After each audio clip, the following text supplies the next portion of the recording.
ओम अज्ञानतिमिरान्धस्य ज्ञानाञ्जनशलाकया चक्षुरुन्मिलितमेन तस्मै श्रीगुरुवे नमः। नमो विष्णुपादाय कृष्णप्रेष्ठाय भूतले श्रीमते भक्तिवेदांत स्वामिनिति नामिने। नमस्ते सरस्वती देवे गौरवाणी प्रचारिणे निर्विशेष शून्यवादी पाश्चात्य देशतारिणे। जय श्री कृष्ण चैतन्य प्रभु नित्यानंद श्री अद्वैत गदाधर शिवासादि गौर भक्त वृंद। हरे कृष्णा कृष्ण कृष्ण हरे हरे, हरे राम राम राम हरे हरे। गुरुवे गौरचंद्राय राधिकाय तदाले कृष्णाय कृष्ण भक्ताय तद्भक्ताय नमो नमः। हरे कृष्णा। सभी भक्तों को प्रणाम, दंडवत प्रणाम।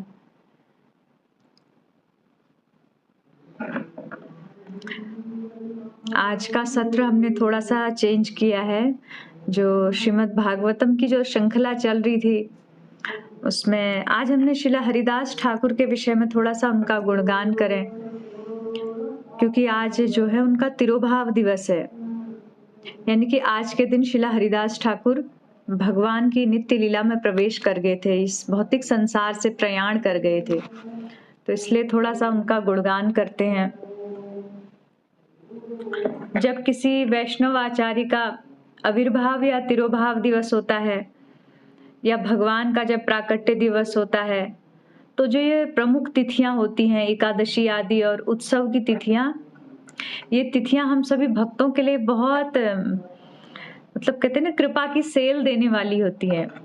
जैसे सेल लगती है ना लिमिटेड टाइम के लिए, ऐसे ही जब आचार्यों का आविर्भाव होता है, तिरोभाव होता है, तो जब हम उनका गुणगान करते हैं, उनका स्मरण करते हैं, तो उसके माध्यम से हम एक विशेष कृपा पा लेते हैं। सामान्य दिनों से कुछ अलग हमें कृपा प्राप्त होती है। तो जो श्री हरिदास ठाकुर हैं, नामाचार्य हरिदास ठाकुर, तो वो इतने प्रमुख पात्र हैं इस गौड़ी परंपरा के और भगवान चैतन्य महाप्रभु के इतने मुख्य पार्षद हैं कि उनकी कृपा के बिना तो किसी भी संप्रदाय का साधक हो, कोई भी भक्त हो, मतलब जीव मात्र को उनकी कृपा चाहिए।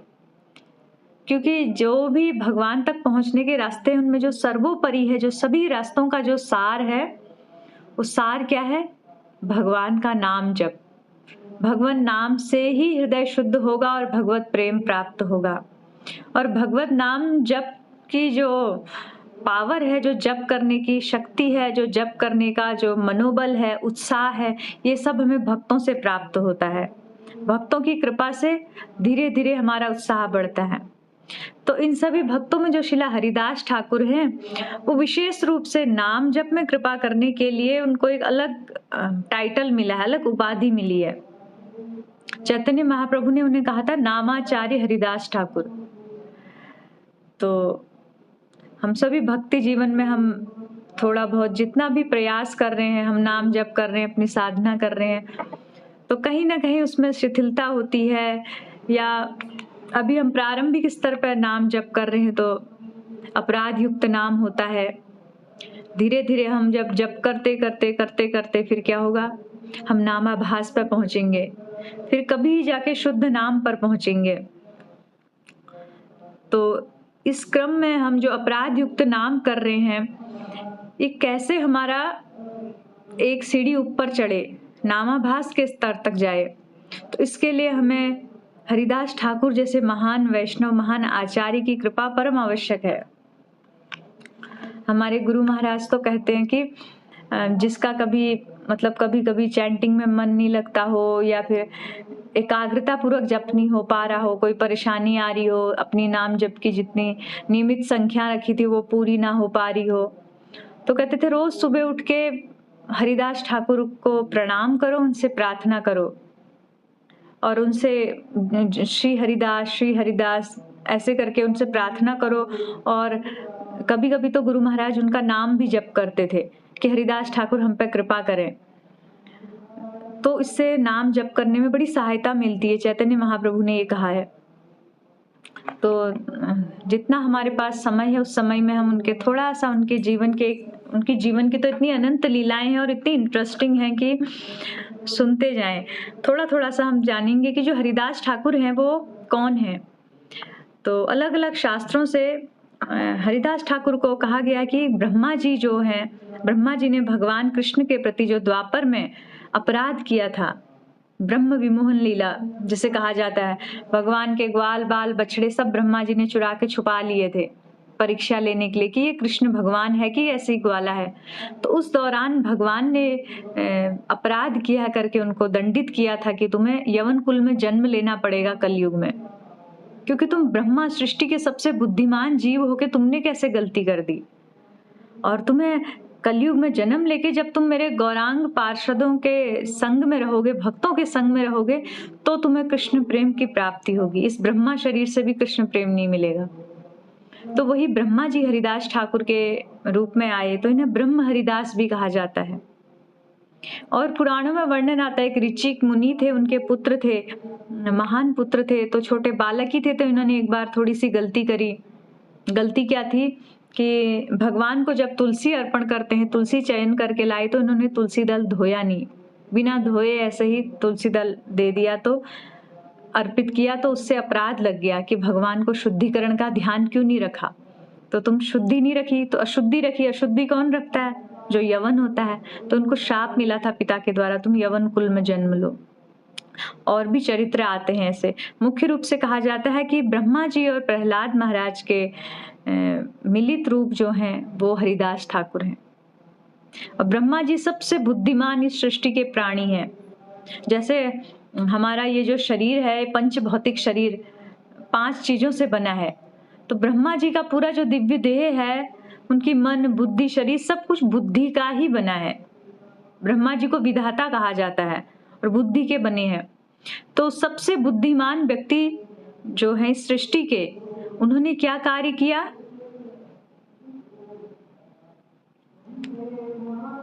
उन्होंने जब हरिदास ठाकुर के रूप में आए, केवल नाम जप किया। मतलब दिखाया कि जो सबसे बुद्धिमान है वो क्या करेगा? भगवान का स्मरण करेगा, भगवान का नाम जप करेगा। और हरिदास ठाकुर को एक बार पूछा गया था कि आपने अपने जीवन में क्या किया, आप कैसे भगवान तक पहुंचे, इतनी उच्च अवस्था कैसे प्राप्त की, कुछ हमें भी शिक्षा दें। जैसे हम कभी किसी सीनियर के सामने जाते हैं, कहते हैं हमें कुछ बताइए माता जी, क्या फॉलो करना है, प्रभु जी क्या फॉलो करना है, क्या नहीं करना है, हम भक्ति में आगे बढ़े। तो जब हरिदास ठाकुर को किसी ने पूछा तो उन्होंने कहा कि मैंने अपने जीवन में 2 ही नियम फॉलो किए हैं। एक कि मैंने हरिनाम को कभी नहीं छोड़ा, विधि और निषेध। कहते मैंने निषेध ये किया कि कभी हरिनाम नहीं छोड़ा, विधि मतलब फॉलो ये किया कि मैंने हमेशा हरिनाम लिया। कहते इसके अलावा मैंने कोई तीसरी चीज फॉलो की नहीं। तो इसके कारण मुझे भगवान का प्रेम प्राप्त हुआ।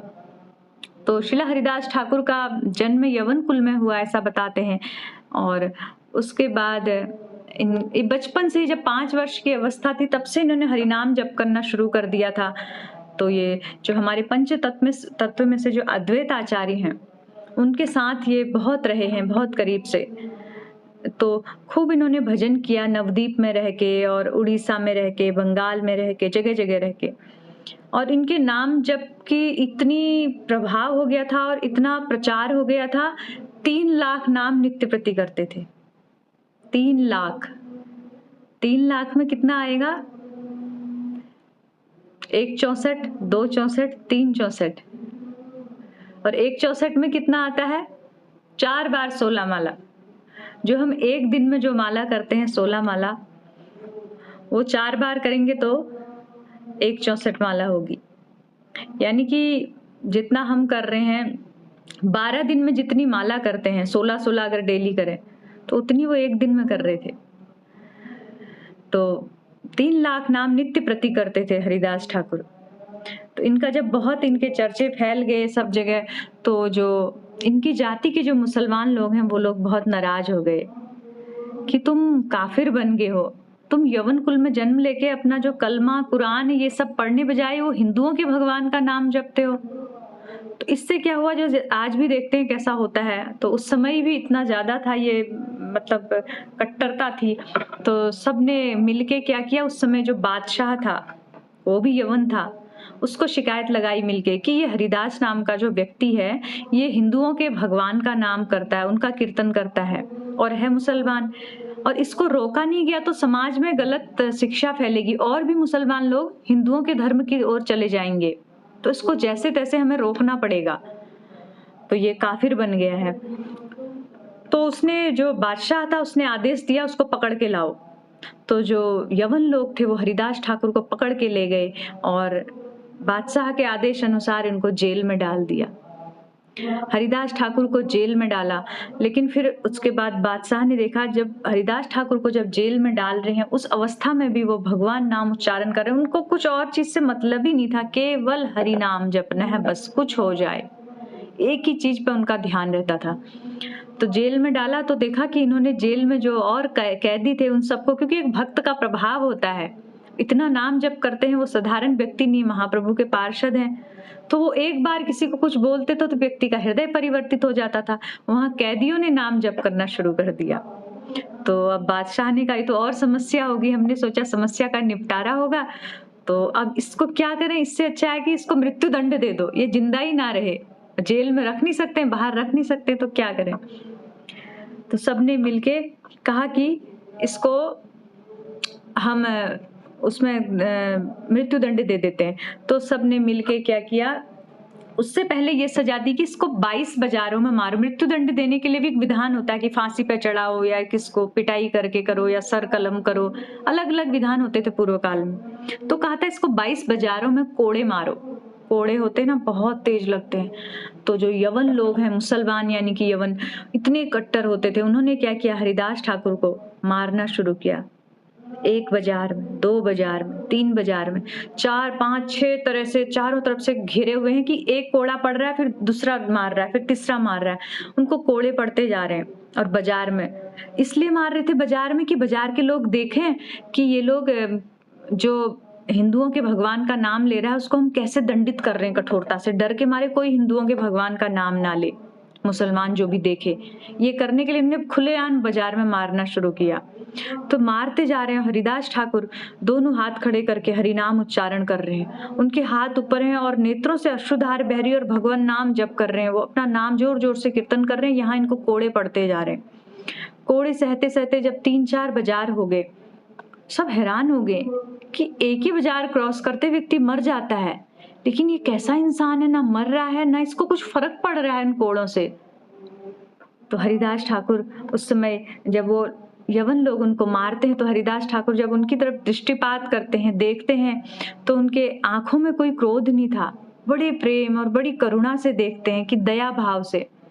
तो हरिदास ठाकुर उनको कहते हैं, उस समय ऐसा कहते हैं कि मुझे लाखों कोड़े मारो पर मुख से हरि नाम उच्चारो।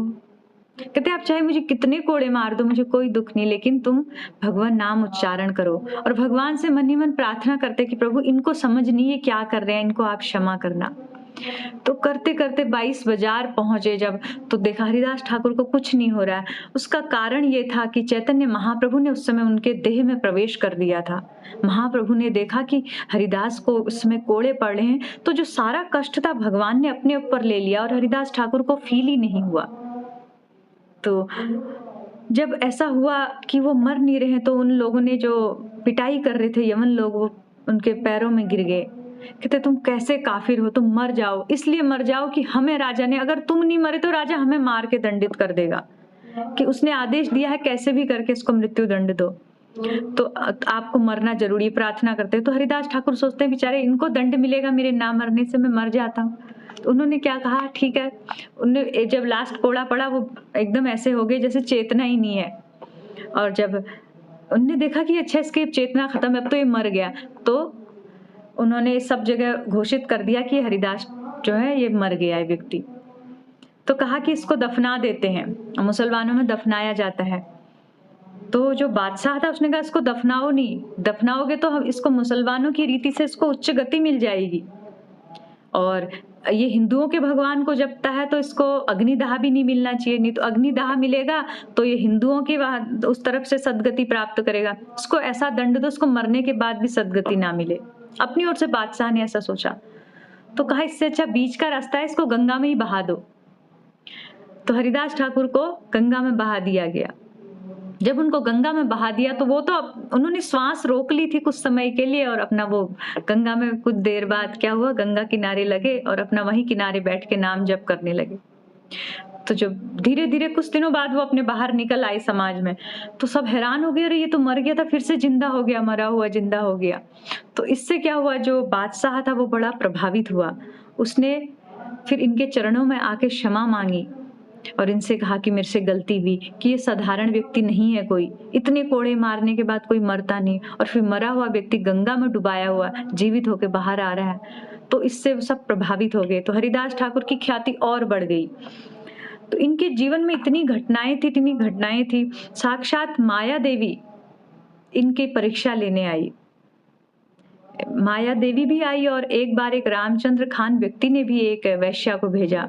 जब इनकी बहुत ख्याति बढ़ने लगी, उसने सोचा कैसे इनका मतलब अपयश हो। तो लोग करते हैं ऐसा कि भक्तों को बदनाम करने के लिए। तो जो माया देवी स्वयं आई, तो उसमें तो ये था कि माया देवी ने इनकी परीक्षा ली और इन्होंने कहा कि मैं अपना नाम जब छोड़ के मैं आपको स्वीकार नहीं करूंगा। तो माया देवी साक्षात रूप में प्रकट हुई, कहती कि मैं तो परीक्षा लेने आई थी, लेकिन आप इस परीक्षा में पास हो गए हो।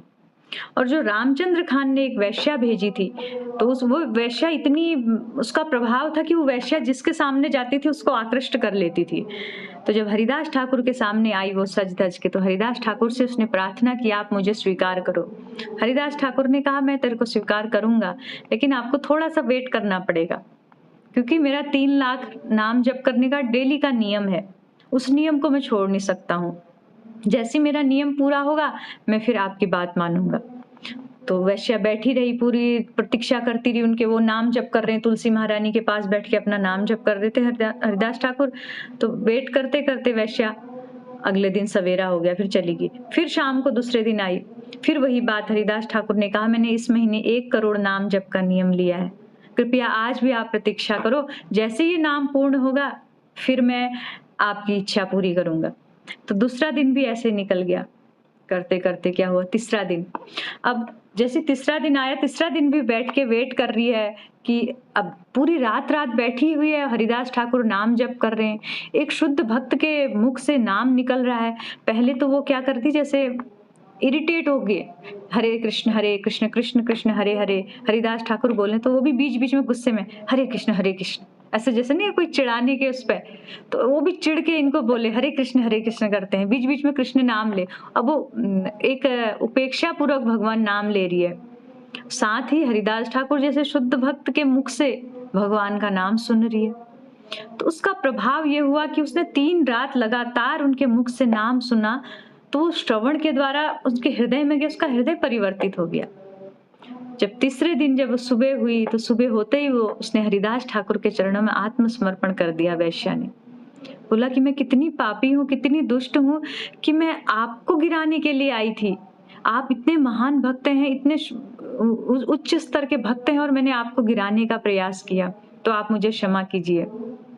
तो हरिदास ठाकुर ने कहा, नहीं, मैंने तो तुम्हें गलत माना ही नहीं, मुझे तो पहले से ये पता चल गया था कि तुम आओगी और ऐसा होगा।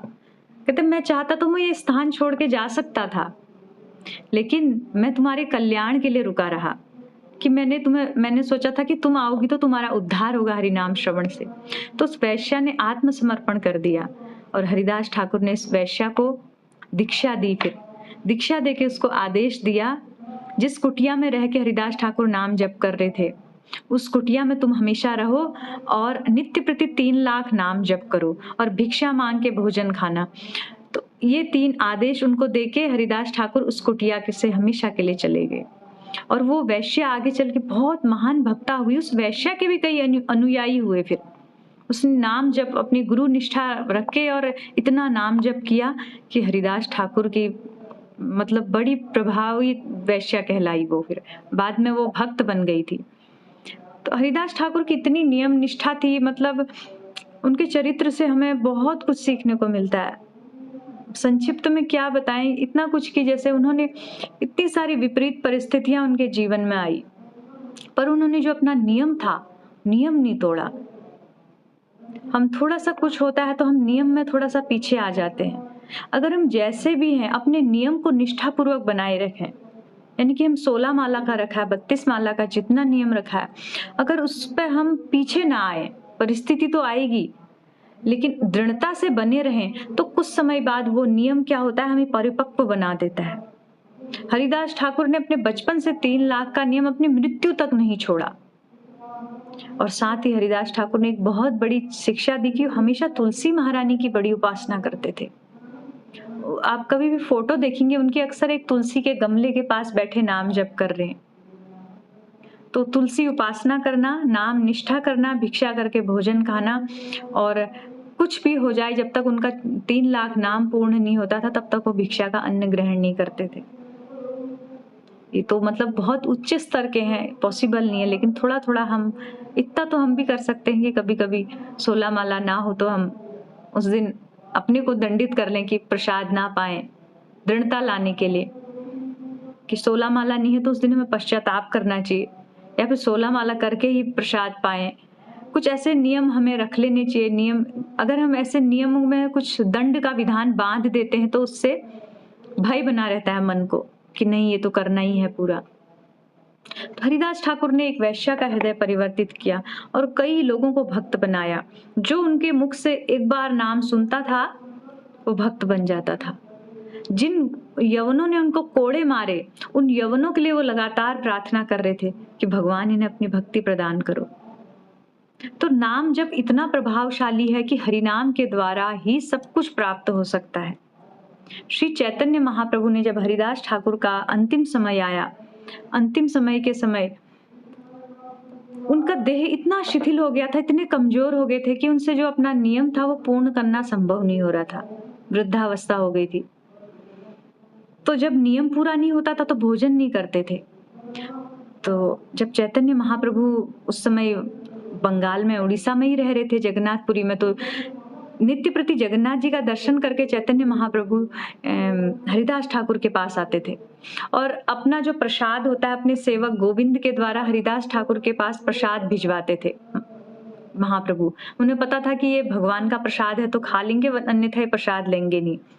तो जब अंतिम समय पर हरिदास ठाकुर बहुत बीमार थे, चैतन्य महाप्रभु उनकी सेहत पूछने आए। चैतन्य महाप्रभु ने उनसे पूछा कि हरिदास, स्वास्थ्य कैसा है तुम्हारा? तो हरिदास ठाकुर कहते हैं कि प्रभु सब तो ठीक है, लेकिन मेरा मन बहुत परेशान है। तो महाप्रभु कहते हैं कि तुम इतना नाम जप करते हो, तुम्हारा मन परेशान क्यों है? तो हरिदास ठाकुर कहते हैं कि मेरी नाम की संख्या पूरी नहीं हो पा रही, इसलिए मैं परेशान हूँ। मेरा नाम जप नहीं हो पा रहा है और बिना नाम जप के मैं रह नहीं सकता हूँ। चैतन्य महाप्रभु स्वयं भगवान उनको सामने कह रहे हैं कि तुमने पूरे जीवन इतना नाम जप किया है, अब तुम्हारा शरीर साथ नहीं दे रहा, तुम अपनी संख्या थोड़ी कम कर लो, संख्या अपना जो नियम रखा है उसको थोड़ा घटा दो। तो हरिदास ठाकुर कहते नहीं प्रभु, मैं अपने प्राण त्याग सकता हूँ, लेकिन जो अपने नियम रखा है मैंने अपने नाम जप का, उससे मैं पीछे नहीं हट सकता हूँ। तो चैतन्य महाप्रभु ने फिर नित्य प्रति उनसे स्वास्थ्य पूछते। फिर महाप्रभु ने कहा मैं तुमसे इतना प्रसन्न हूँ हरिदास, मतलब आज तक ऐसा कोई हुआ नहीं, जितनी नाम निष्ठा तुम्हारी है इतनी किसी की नहीं हुई। नाम के प्रति जितना दृढ़ता, जितना प्रेम और जितनी लगन आपकी है, तो मैं तुम्हें कुछ देना चाहता हूँ। मतलब हृदय से महाप्रभु इतने प्रसन्न हो गए कि कुछ देना चाहता हूँ, बताओ क्या दूं आपको। तो हरिदास ठाकुर ने, पता है उनसे क्या वरदान मांगा चैतन्य महाप्रभु से? एक वरदान मांगा कि प्रभु जब मेरी मृत्यु हो, मृत्यु के समय मेरे जब नेत्र बंद हो आखिरी बार, तो आप मेरे नेत्रों के सामने खड़े हो, आपका दर्शन करते हुए मेरा शरीर छूटे। दूसरा मांगा कि मैं समस्त जीवों को, जितने भी संसार में हैं, जो भी ये माया में सब उलझे हुए, इन सबको अपनी भक्ति दो। तो चैतन्य महाप्रभु इतने प्रसन्न हुए हरिदास ठाकुर से, चैतन्य महाप्रभु ने इनको तथास्तु कहा, ये वरदान दे दिया। और जब कुछ ही दिनों बाद ये जब घटना हुई थी, उसके बाद जब हरिदास ठाकुर का देह छूटा, महाप्रभु के सामने, सभी भगवत पार्षदों के सामने खूब संकीर्तन हो रहा है और हरिदास ठाकुर इस भौतिक धराधाम से प्रयाण कर रहे हैं। तो चैतन्य महाप्रभु ने हरिदास ठाकुर को अपनी गोद पे लिया हुआ है, बहुत कमजोर हो गए थे। महाप्रभु की गोद में हरिदास ठाकुर ने अपने प्राण त्यागे, उनका मुख दर्शन करते। और जब श्रीला हरिदास ठाकुर ने देह छोड़ा तो चैतन्य महाप्रभु बहुत रोए। महाप्रभु ने कहा कि एक अनमोल खजाना हमारे इस वैष्णव समाज से चला गया है। और स्वयं चैतन्य महाप्रभु कृष्ण होके कह रहे हैं कि कृष्ण ने बड़ी कृपा करके एक हरिदास जैसा एक भक्त का संग मुझे दिया था, लेकिन आज मैं उस संग से भी वंचित हो गया हूँ। अब मुझे हरिदास का संग कैसे प्राप्त होगा। और महाप्रभु ने उनकी देह को अपनी गोद में रखा और रोते जा रहे। और जब किसी भक्त का या किसी का देह छूटता है, उसके बाद आपने देखा होगा बहुत बड़ा भंडारा किया जाता है। साधारण संसारिक उसमें भी करते हैं, लेकिन भक्तों के वहां उत्सव मनाया जाता है। जब भी किसी भक्त का शरीर छूटता है तो बहुत बड़ा उत्सव मनाते हैं, भंडारा होता है, कीर्तन होता है, नृत्य होता है, सबको बुलाते हैं। क्योंकि भक्तों का जीवन यहाँ रहे जीवन भर तो भगवत भक्ति की, और यहाँ से जब गए तो भगवान के साथ उनका मिलन हुआ है। तो भगवान के साथ उनका मिलन हो रहा है, भगवान की सेवा में वो जा रहे हैं, तो दुख की तो कोई बात ही नहीं है, खुशी की बात है। तो इसलिए भक्तों का जो अंत समय है वो भी उत्सव की तरह मनाया जाता है। चैतन्य महाप्रभु ने बहुत विशाल उत्सव रखा इस चीज के लिए कि हरिदास ठाकुर का जो ये अंतिम उत्सव है, इसमें जो जो भक्त सबको निमंत्रण दो। और महाप्रभु स्वयं सन्यासी हैं, उनके पास कुछ वो नहीं है, कोई वैभव नहीं, कोई ऐश्वर्य नहीं, कोई धन नहीं है कि खूब बड़ा भंडारा करें। तो चैतन्य महाप्रभु ने स्वयं उड़ीसा के बाजारों में जाके अपना जो बहिर्वास होता है, जो एक सन्यासी का ऊपरी वस्त्र होता है, उस वस्त्र को फैला के द्वार द्वार पर हर दुकान पर जाते चैतन्य महाप्रभु कि मेरे हरिदास के लिए कुछ भिक्षा दो, मेरे हरिदास का उत्सव करना है, उसके लिए भिक्षा दो। और सब बाजारों से तो भिक्षा मांगी, और महाप्रभु भिक्षा मांग रहे तो क्या अन्य भक्त ऐसे रहते? भक्त भी पीछे पीछे सब लोगों ने भिक्षा मांगनी शुरू कर दी। और महाप्रभु जगन्नाथपुरी के द्वार पर, सिंह द्वार पर बैठ गए, और जो भी आ रहा है उससे अपनी झोली फैला के कहते मेरे हरिदास के लिए कुछ दो। अगर कोई एक मुट्ठी आटा भी दे रहा था तो महाप्रभु उसको सीधे वरदान दे, जा तुझे कृष्ण प्रेम प्राप्त हो। इतना कृष्ण प्रेम महाप्रभु ने ऐसे बांट दिया हरिदास ठाकुर के प्रेम में कि जो जरा सा भी सहयोग कर रहा था, महाप्रभु कहते तुझे कृष्ण की भक्ति प्राप्त होगी, तुझे कृष्ण प्रेम इसी जीवन में प्राप्त होगा। और जब बहुत सारा इतना सब भंडारे के लिए सामान इकट्ठा हो गया और खूब उत्सव किया, उत्सव के बाद उस उत्सव में जिसने भाग लिया, महाप्रभु ने लास्ट में घोषणा करी, चैतन्य चरितामृत में भी लिखा है कि चैतन्य महाप्रभु ने कहा जिसने उस उत्सव में दान दिया है, जिसने इसका एक कण प्रसाद भी पाया है, या जिसने इस उत्सव में नृत्य किया है, कीर्तन में भाग लिया है, और जो हरिदास ठाकुर की जो समाधि बनी थी, उस समाधि में अगर किसी ने रेत की एक कण भी डाली है, तो इन सभी को इसी जीवन में ब्रह्मा को भी दुर्लभ भगवत प्रेम प्राप्त होगा। तो ये वरदान महाप्रभु ने उस समय उन सभी को दिया, जो भी उस समय लोग थे, जिसने सहयोग किया था। और क्योंकि समुद्र के, उड़ीसा में समुद्र के किनारे हरिदास ठाकुर की समाधि है, आज भी अगर जाएंगे तो वहां से करीब 1 किलोमीटर समुद्र पड़ता है, समाधि के पास स्थान है वो अभी आज जहाँ समाधि स्थित है। तो उसके बाद सबने भक्तों ने, सबने समुद्र में, क्योंकि समुद्र में स्नान करा के उनको समाधि कराई। तो चैतन्य महाप्रभु ने कहा आज के बाद समुद्र महातीर्थ बन गया। मतलब एक भक्त के स्नान करने से, भक्त के मृत देह के स्नान कराने से, महाप्रभु ने कहा समुद्र की भी गरिमा बढ़ गई। एक भगवत भक्त का, एक नाम जापक का इतना प्रभाव होता है। ये जो हम हरे कृष्ण महामंत्र जपते हैं, हम जिसे साधारणतया ले लेते हैं, ये इतना बड़ा है, मतलब इतनी उच्च चीज दिलाने वाला है, भगवान को वश में करने वाला है। छोटी छोटी चीजें, भौतिक चीजें तो बहुत छोटी बात है, लेकिन हम निष्ठा पूर्वक इसको लगे रहें भगवान नाम को जपते हुए और आदर पूर्वक, तो एक दिन हमारा हृदय भी उन भक्तों के गुणों से सरोबार हो जाएगा। जैसे जैसे बड़े भक्तों के गुण थे, वो गुण हमारे अंदर भी आने शुरू हो जाएंगे। नाम जब दवाई के समान है, ये दवाई लेते लेते जो भव रोग हमें लगा हुआ है, जो भौतिक संसार के दूषण का रोग लगा हुआ है, वो रोग धीरे धीरे धीरे धीरे शमन होता जाएगा। और जैसे जैसे हमारा रोग खत्म होता जाएगा, वैसे वैसे भगवान के नाम में रुचि बढ़ती जाएगी। जैसे हम नाम जप करते हैं, सभी लोग कर रहे हैं, तो आप सोचेंगे हम ठीक से कर रहे हैं कि नहीं कर रहे हैं, हमारी रुचि बढ़ी कि नहीं, कैसे पता लगे? आप जो 16 माला कर रहे थे पहले, जैसे तैसे 16 माला करते थे, अब उस 16 माला को करने में आपको लग रहा है मैं 16 ही क्यों कर रहा हूँ, या 16 ही क्यों कर रही हूँ, थोड़ा सा 18 कर लेती हूँ, 2 माला और बढ़ा लेनी चाहिए। या फिर जब माला खत्म होती है, अच्छा माला जल्दी खत्म हो गई, ऐसा फील, मतलब पता नहीं चलता है। एक रुचि से नाम होता है, उसको और जपने की इच्छा होती है। ये हृदय शुद्ध होता जाएगा जैसे जैसे, वैसे वैसे नाम के प्रति हमारी रुचि बढ़ती जाएगी। हरिदास ठाकुर एक ऐसे आचार्य हैं कि इनके विषय में तो क्या कहें, बस इनके प्रार्थना करके हमें एक अंश भी इनकी कृपा में की मिलेगी तो जो हम नाम जप कर रहे हैं इसमें हमें बहुत मदद मिलेगी।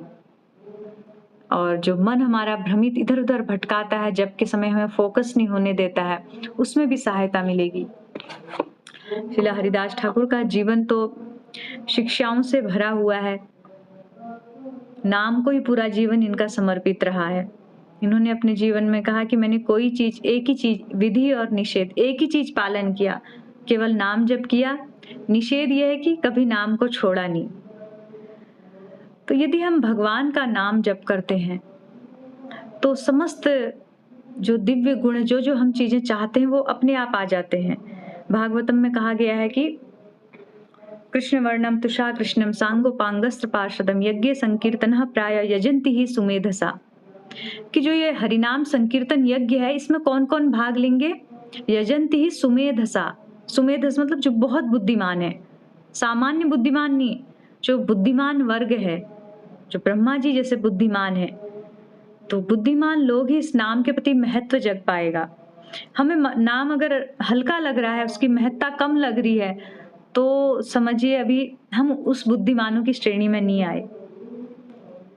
नाम का प्रभाव हर युग में है। चहु युग चहु श्रुति नाम प्रभाव, कलि विशेष नहीं आन उपाव।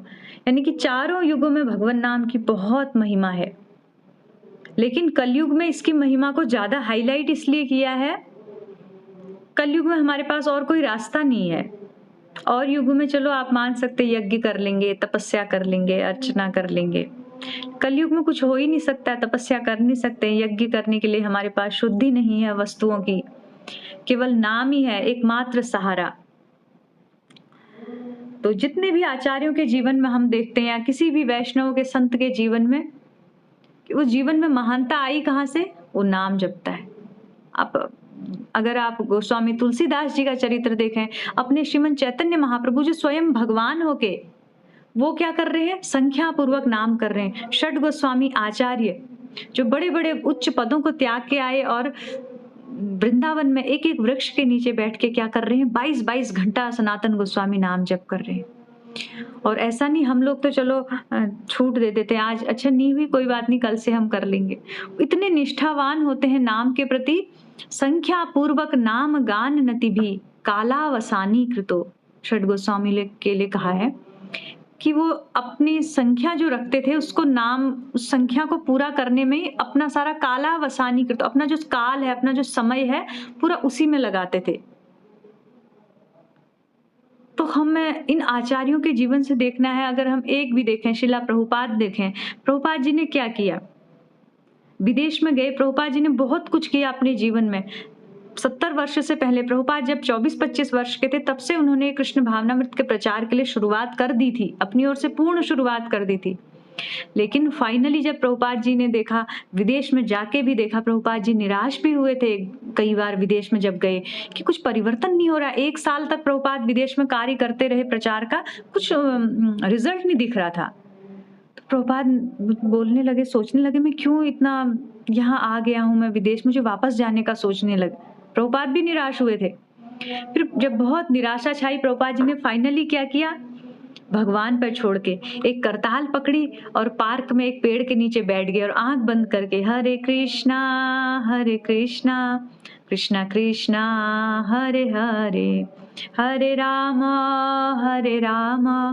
राम राम हरे हरे। जब सब छोड़ के मतलब नाम को आत्मसमर्पण किया प्रभुपाद जी ने, तो क्या हुआ? सारे लोग ऐसे ही, वो लोग युवक युवतियां ऐसे घूमते थे, पार्क में आते थे, वो चारों तरफ घेर के प्रभुपाद को खड़े हो गए कि कौन ये वृद्ध है, भारत से कोई आया है सन्यासी, इसने लंबा सा टीका लगाया, करताल बजा के क्या गा रहा है। एक कौतूहलवश ऐसे ही देखते थे खड़े होके, जैसे कोई मजाक के लिए। तो देखते देखते क्या हुआ? एक शुद्ध भक्त के मुख से नाम की वाणी निकल रही, नाम और भगवान में कोई फर्क नहीं है। उनके हृदयों को इतना परिवर्तन कर दिया। वही जो मजाक उड़ाते थे पार्क में बैठ के, वही प्रभुपाद के शिष्य शिष्याएं बने, जिन्होंने अपना जीवन प्रभुपाद को समर्पित कर दिया और ब्रह्मचारी बने, सन्यासी बने, अपनी सब भौतिक इच्छाएं उन्होंने मार दी, उन्हीं के चरणों में दे दिया। कैसे किया? इस नाम ने किया। प्रभुपाद जी ने उस नाम के प्रभाव से उन यवन के समान मतलब इतने नीचे गिरे हुए लोगों को बदल दिया, उनकी प्रवृत्ति को इतना ऊंचा कर दिया कि वो सन्यासी बन गए। तो हमारे लिए तो बहुत कठिन नहीं है, हम तो भारतीय हैं, सब हैं, भगवान ने अच्छा अच्छा सब कुछ दे रखा है, तो हम तो बहुत सहज ही अगर नाम को पकड़े तो जल्दी कृपा मिल सकती है। लेकिन गलती ये होती है कि हम लोग शंका कर जाते, पता नहीं इतना प्रभावी है भी कि नहीं, ऐसी तो नहीं कह रहे, तो पूरा विश्वास नहीं हो पाता है। ये भी पाप के कारण ही कहा है ना। एक वो हम प्रसाद मंत्र पढ़ते हैं कि महाप्रसादे गोविंदे नाम ब्राह्मणी वैष्णवे स्वल्प पुण्यम वताम राजन, कि जिसके स्वल्प पुण्य, जिसके कम पुण्य है ना, उसका नाम में, ब्राह्मण में, वैष्णव में श्रद्धा कम होती, श्रद्धा नहीं होगी। जिसके बहुत पुण्य है, यानी कि पूर्व पूर्व जन्म में जिसने बहुत सुकृतियां की हैं, उसी की भगवान के नाम में, वैष्णव साधुओं में और ब्राह्मणों में श्रद्धा होगी। ये पहचान है। तो यदि हमारी श्रद्धा नाम में नहीं हो रही है तो कोई बात नहीं, हमें अपनी कमी पता लग गई है, हम बार बार नाम जप करेंगे, यही नाम हमें वहां तक पहुंचाएगा, हमारी शुद्धि करके। हमारे अंदर प्रारंभिक अवस्था में तो क्या होता है, हम शुद्ध नाम नहीं ले रहे तो सुकृति देता है, सुकृति इकट्ठी हो रही है, हृदय शुद्ध हो रहा है। करते करते करते करते एक दिन ऐसी अवस्था आएगी जिस दिन अच्छा शुद्ध नाम निकलेगा, उस दिन होगा कि एक नाम से भगवान से प्रेम हो गया। शुद्ध नाम में भगवान का कृष्ण प्रेम प्राप्त हो जाता है। लेकिन सीढ़ी यहीं से है, रास्ता यहीं से है। मन लगे चाहे ना लगे, हमें नाम को एक दवाई के समान लेते रहना, जितना ज्यादा ले सके। मन नहीं लग रहा, कोई बात नहीं, जिह्वा तो है ना, जिह्वा से हिलाना है बस। हरे कृष्ण कृष्ण कृष्ण हरे हरे, हरे राम राम राम हरे। स्वयं देवाधिदेव महादेव इस नाम को जपते हैं, शंकर जी नाम को जप रहे, ब्रह्मा जी जप रहे हैं, चैतन्य महाप्रभु जप रहे हैं, षड गोस्वामी जप रहे हैं, शिला प्रभुपाद जप रहे हैं, हमारे शिला गौर किशोर दास बाबा जी नित्य प्रति 2 लाख नाम जप करते थे और बिल्कुल अनपढ़ थे, किसी से बात नहीं करते थे। हमारे शिला भक्ति सिद्धांत सरस्वती ठाकुर, उन्होंने अपने जीवन में बहुत करोड़ों नाम जप का अनुष्ठान किया, उसके बाद उन्होंने गौड़िया मठ की स्थापना की। और आज भी जो हम वर्तमान समय में जो भक्त बन रहे, परिवर्तन आ रहा है तो नाम से ही आ रहा है। तो जितना भी परिवर्तन है उसके लिए मूल में एकमात्र भगवान नाम है। नाम कृष्ण चैतन्य रस विग्रह, और नाम और नामी अभिन्न है, यानी कि कृष्ण और कृष्ण का नाम अभिन्न है। तो हम इसको लगे रहें, निष्ठा पूर्वक करें। हरिदास ठाकुर के आज तिरोभाव दिवस पर उनसे प्रार्थना करें, उनकी कृपा होगी तो हमारी नाम में निष्ठा होगी। इन्हीं शब्दों के साथ आप सबका धन्यवाद और आभार। वांछा कल्पतरुभ्यश्च कृपा सिन्धुभ्यैव च पतितानां पावनेभ्यो वैष्णवेभ्यो नमो नमः। बोलो श्री हरिदास ठाकुर की जय, नामाचार्य श्री हरिदास ठाकुर की जय। 1 मिनट रह गया, अगर आप लोग कुछ कहना, कुछ प्रश्न, कुछ पूछना चाहें तो। कर्ण प्रिय माता जी करें। हरे कृष्णा। धन्यवाद, आपका भी धन्यवाद।